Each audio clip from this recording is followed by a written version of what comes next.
இப்போது புதிய அறிமுகம் அச்சி ஹோட்டல் சாம்பார் 50 கிராம் ரூபாய் 20 மட்டுமே.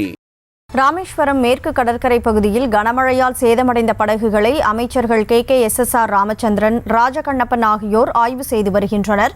அதன் நேரடி காட்சிகளுடன் கூடுதல் விவரங்களோடு எமது செய்தியாளர் மகேஷ் இணைப்பில் இருக்கிறார். மகேஷ் வணக்கம், முழு விவரம்.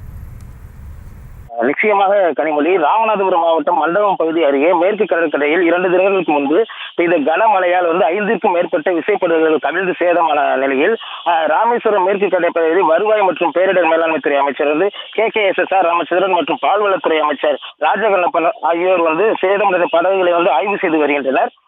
ராமநாதபுரம் மாவட்டத்தில் கடந்த 2 தினங்களுக்கு முன்பு வேக வெடிப்பு காரணமாக ராமேஸ்வரம், மண்டபம், பாம்பன் ஆகிய பகுதிகளில் பலத்த காற்றுடன் கனமழையானது வெளுத்து வாங்கியது. இந்த நிலையில் ரெட் அலர்ட் ஆனது வானிலை ஆய்வு மையம் அறிவித்ததை தொடர்ந்து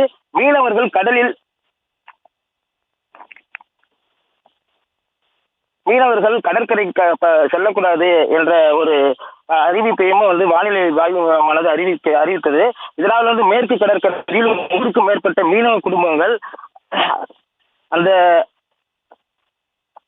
அவர்கள் வைத்திருக்கும் விசைப்படகுகளை கரையோரம் சாரம் போட்டு நிறுத்தி வைத்திருந்தனர். இந்த நிலையில் நேற்று முன்தினம் காற்றுடன் பெய்த மழை 5க்கும் மேற்பட்ட விசைப்படகுகள் கவிழ்ந்து சேதமடைந்தது. இது குறித்து விசைப்படகு உரிமையாளர்கள் எங்களுக்கு உரிய நிவாரணம் வழங்க வேண்டும் என்பதை அவர்கள் தெரிவித்தனர். இதைத் தொடர்ந்து இன்று வருவாய் பேரிடர் மேலாண்மை குழு தலைவர் அமைச்சர் KKSSR ராமச்சந்திரன் மற்றும் பால்வளத்துறை மற்றும் கடற்கரை அமைச்சர் ராஜகண்ணப்பன் ஆகியோர் ஆய்வு செய்து சேதங்கள் குறித்து விசாரித்து வருகின்றனர்.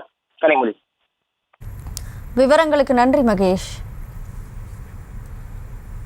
இப்போது புதிய அறிமுகம் அச்சி ஹோட்டல் சாம்பார் 50 கிராம் ரூபாய் 20 மட்டுமே.